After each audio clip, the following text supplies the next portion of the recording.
Blerdit Turmetaj me këngën Ta Dish, një krijim me tekst dhe muzikë të Leon Lekaj dhe orkestrim të Ilirian Zogës, u shpall fituesi edicionit të 10 jubile të festivalit Lulebor në Shkodër. Një emocion i papërshkrueshëm.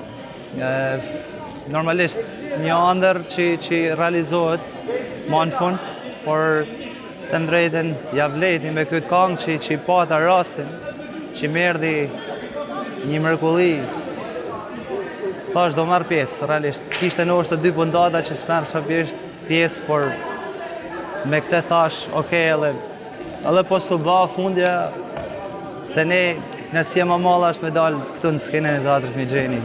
Kënga krijuar pas një shkëputje 38 vjeçare të muzikantit Lekaj, u veçua për finesën melodike, emocionin e brendshëm dhe interpretimin plot të ndjeshmëri, duke fituar zemrat e publikut dhe vlerësimin e jurisë profesioniste.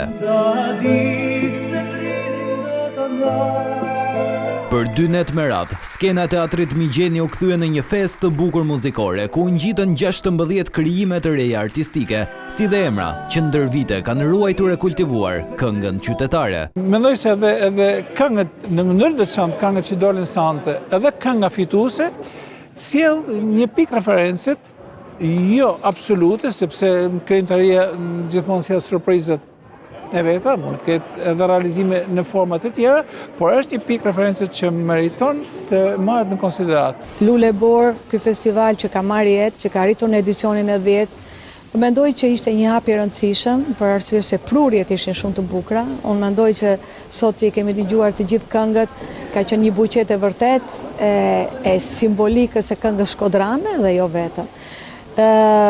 Këngëtar të mrekullueshëm, prurje shumë të bukura, tekste shumë të bukura, madje poezi, jo vetëm tekste, të cilat i dhuruan këtij publiku një natë magjishme dhe shumë nga këto këngë jam e bindur do ngelen në repertor. Një tjetër element që i dha këtij edicioni një shkëlqim të veçantë ishte drejtimi artistik i sopranos me famë botërore, Inva Mula, dhe mjeshtri të madh, Zef Çoba.